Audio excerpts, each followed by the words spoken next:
उस दिन दफ्तर में काम ज्यादा था। काफी देर हो चुकी थी। वापस लौटते समय अंधेरा होने लगा था। मैं हड़बड़ी में थी कि लास्ट लोकल मिल जाए तो मैं अपने घर समय से पहुंच जाऊं। इधर कई दिनों से मैं देख रही थी कि निशा रोज ही मेरी प्रतीक्षा करती है। शायद उसे मेरे साथ ही जाना अच्छा लगता होगा। वो एक अजनबी लड़की थी जो कुछ ही दिनों में बेहद अपनी सी लगने लगी थी। जान पहचान मात्र कुछ ही दिनों की थी, किंतु कब और कैसे इतने कम दिनों में वह मेरे निकट आ गई थी, पता नहीं चला। आज तो काफी देर हो चुकी थी। शायद निशा ना मिले।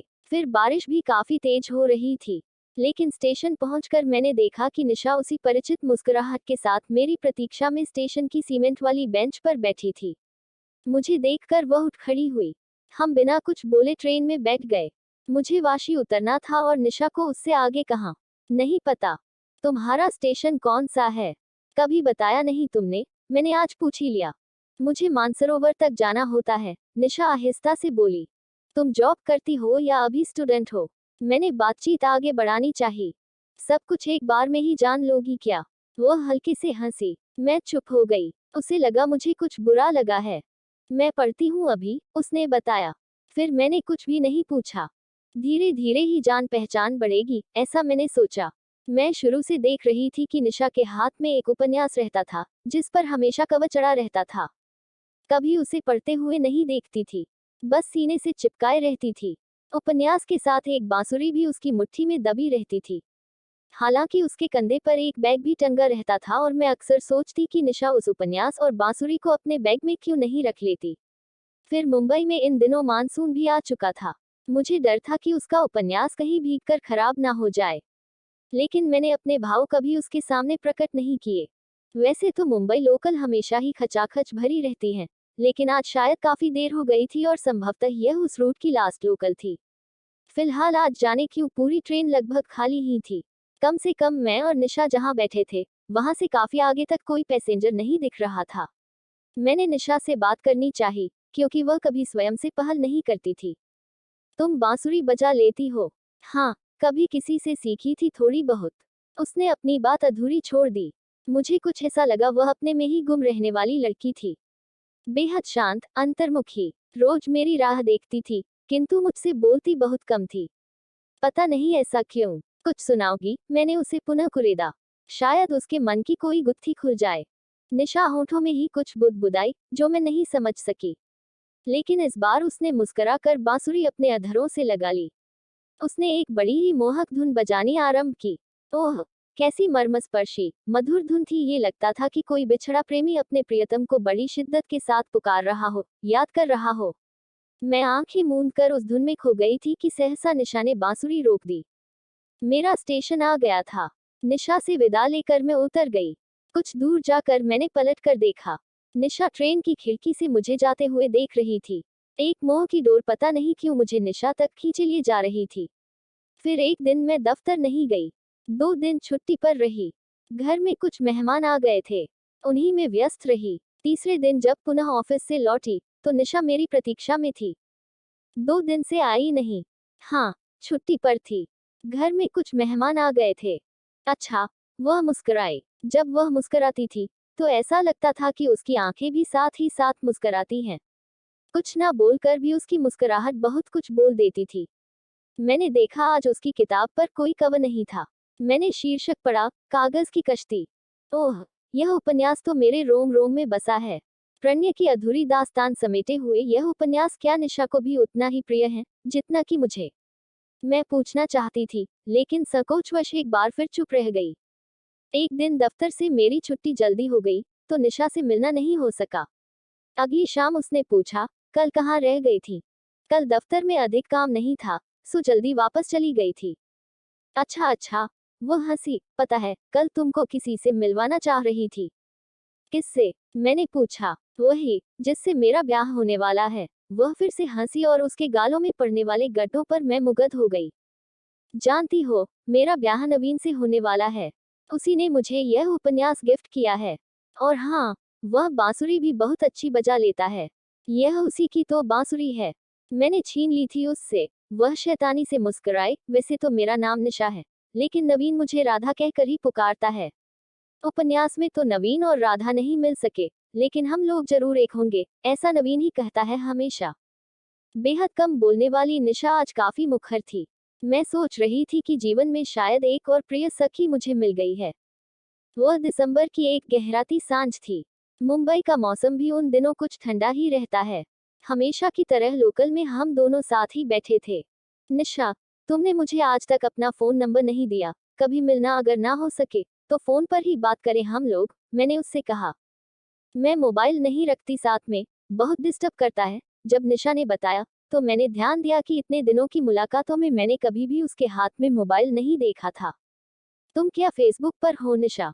अगर मैं तुमको फ्रेंड रिक्वेस्ट भेजूं तो एक्सेप्ट कर लोगी ना? मैंने बड़ी आशा से उसे देखा। नहीं, मैं सोशल मीडिया से भी दूर ही रहती हूँ।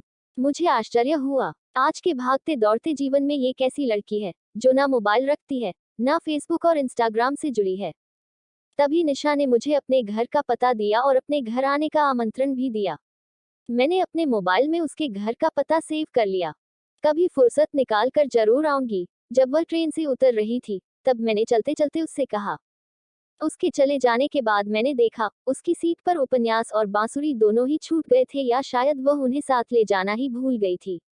मैंने उन्हें संभाल कर अपने बैग में रख लिया। फिर कई दिन बीत गए, निशा नहीं दिखी। मैं दफ्तर से लौटते समय रोज ही उसे खोजती। उसके घर का पता मुझे रख गया था। उसे याद करते हुए मैंने सोचा उसके घर हो आऊं, क्या पता क्यों नहीं आ रही। जिस पल मैंने निशा के घर का द्वार खटखटाया, मुझे कुछ अजीब सी गंध महसूस हुई। मैंने ध्यान नहीं दिया, अपने बैग में निशा का सामान टटोला और दोबारा से द्वार खटखटा दिया। दरवाजा एक युवती ने खोला और ना जाने क्यों उसने मुझसे बिना कुछ पूछे अंदर आने दिया। आइए, अंदर आ जाए। मैं हैरान थी, ऐसा क्या था मुझ में जो मुझ अपरिचिता को भीतर बुला लिया उसने।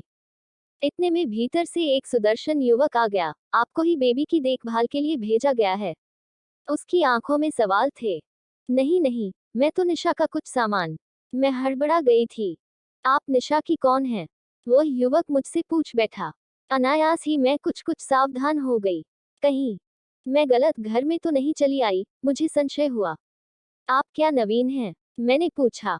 हाँ, मैं नवीन ही हूँ। मैं निशा की सखी हूँ। उसका कुछ सामान देने आई हूँ। मेरे पास छूट गया था। पता नहीं नवीन ने मेरी बात सुनी भी या नहीं। वह मुझे कुछ खोया खोया सा लगा। आधी बात सुनी या पूरी, पता नहीं।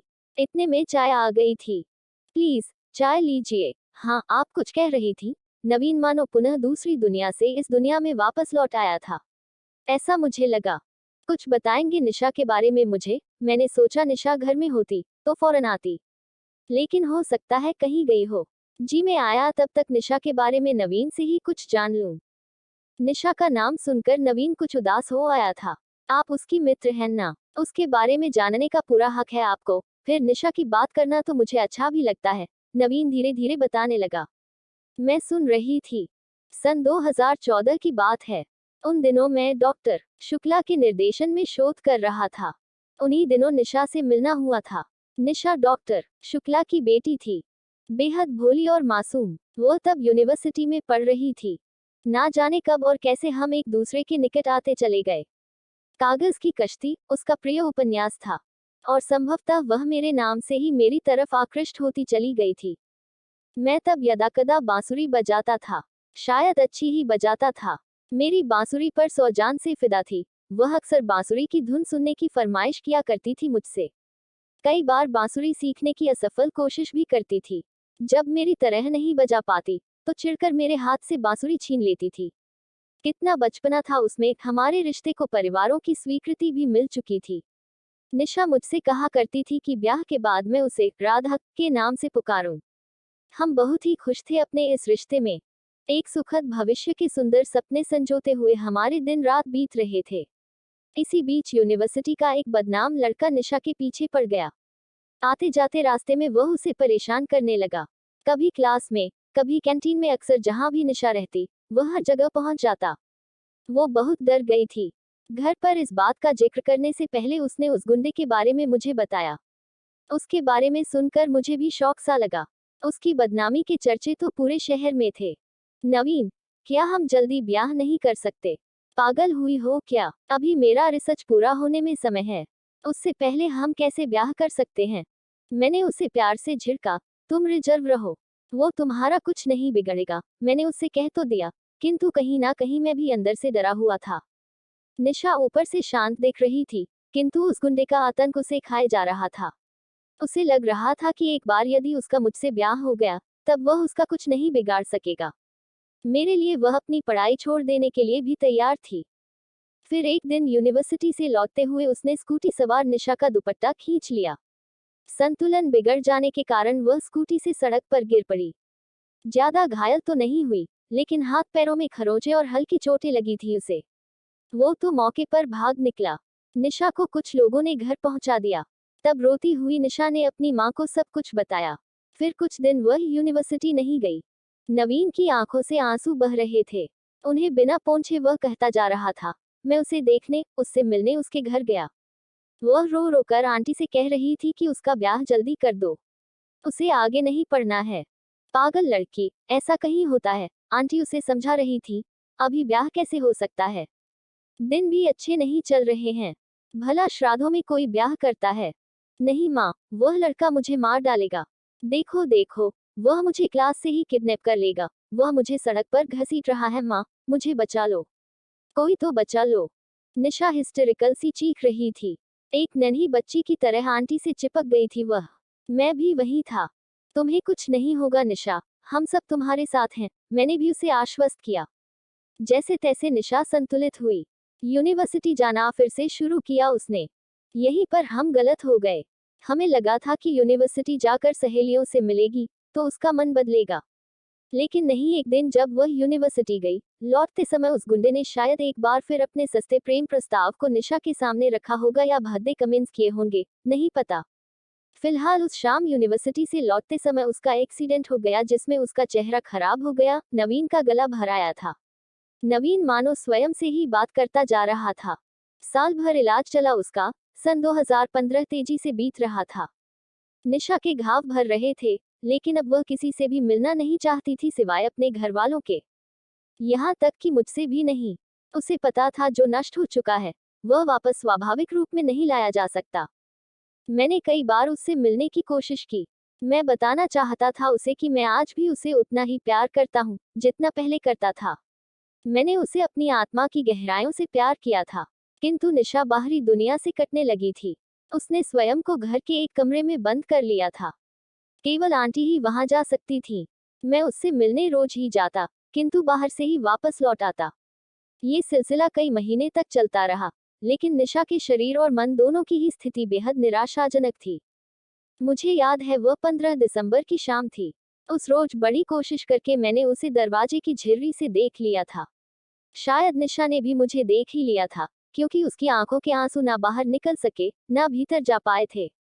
उसके हाथों में मेरी ही बांसुरी थी, जिसे बजाने की वह असफल कोशिश कर रही थी। मेरी आंखों में बसा ठहरा हुआ डर शायद उसने पहचान लिया था। वह शाम उसके जीवन की आखिरी शाम थी। उसी रात वह अपने फ्लैट की 5वीं मंजिल से नीचे कूद गई। सब कुछ समाप्त हो गया। नवीन की सिसकियां उस सन्नाटे कमरे में गूंज रही थीं। मुझे चक्कर सा आ गया। स्वयं को संतुलित करते हुए मैंने पानी पिया और कुर्सी का हत्था कसकर थाम लिया। इतने में ही दोनों कमरों के बीच का पर्दा हवा से हिला और मुझे निशा की तस्वीर दिख गई, जिस पर चंदन की माला चढ़ी थी। एक दिया जल रहा था और लोबान की महक वातावरण में फैल रही थी। क्या बस ये लोबान की ही महक थी या कोई और पारलौकिक गंध, जो यहाँ आते समय मैंने महसूस की थी? मेरे गले में कुछ अटक सा गया था। नवीन ने स्वयं को संतुलित कर लिया था। किसी के चले जाने से जीवन नहीं रुक जाता। मैं भी कब तक शोक मनाता। घर वालों का दबाव था। अगले साल मैंने भी ब्याह कर लिया। संयोग से मेरे ब्याह की तारीख भी 15 दिसंबर ही थी। नवीन की आवाज डूब गई थी। आज भी निशा बेहद याद आती है। नवीन मानो स्वयं से ही बोल रहा था। मैंने दीवार के कैलेंडर में तारीख देखी। आज 15 दिसंबर थी। मैं कांप गई। इस ठंड में भी मेरी हथेलियां पसीने से तर हो चुकी थीं। वह मुझे पिछले महीने कई बार मिली थी, सहसा ही मैंने बताया। अब चकराने की बारी नवीन की थी। कुछ सामान आपको देने के लिए। मैंने बैग से बांसुरी और उपन्यास निकालकर टेबल पर रख दिया। कमरे में ना जाने कैसी मादक मंदिर सी खुशबू फैल गई थी।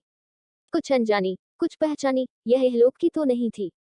पता नहीं, निशा के पास से अक्सर ऐसी खुशबू आती थी। नवीन बावलों की तरह निशा की निशानियों को चूम रहा था। पता नहीं प्यार की यह कैसी अनसुलझी पहेली थी। शायद नवीन मुझसे बाद में बात करना चाहे, इसलिए मैं अपना मोबाइल नंबर उसे देकर मैं चुपचाप वहां से चल पड़ी। बाहर सन्नाटा पसरा था, मानो मौन के साए में सब कुछ डूब गया हो। हवा बिल्कुल शांत थी, शायद इसलिए कि मैं निशा को याद कर सकूं।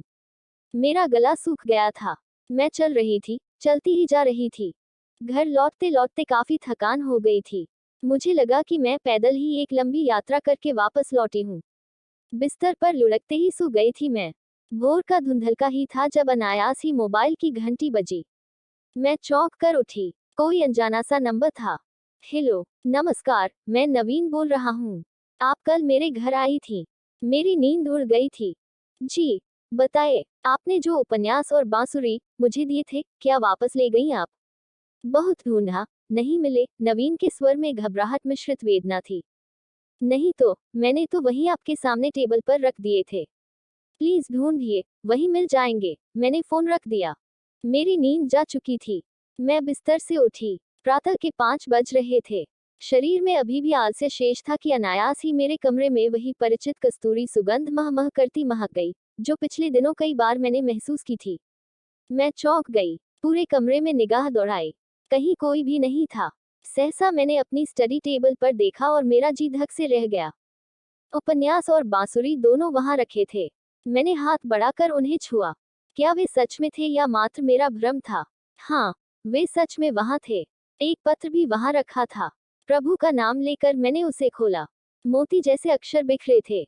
आदरणीय, मैं बहुत दिनों से दो जहां के बीच भटक रही थी, इस दुनिया की अमानत किसी योग्य पात्र को सौंपने के लिए। ईश्वर की कृपा से आप मुझे मिली। मैं इन्हें नवीन तक भी पहुंचा सकती थी, लेकिन नवीन अब मेरा नहीं रहा। ये उपन्यास और बांसुरी हमारे प्यार की निशानी है। आपसे विनती है कि प्लीज इनका विसर्जन कर दें। तभी नवीन मुझे भूल सकेगा, मेरी यादों से छुटकारा पा सकेगा, और मैं भी आपकी दुनिया से मुक्त होकर दूसरी दुनिया में जा सकूंगी। थरथरा उठी थी मैं। मेरे पैर थक थक कांप रहे थे।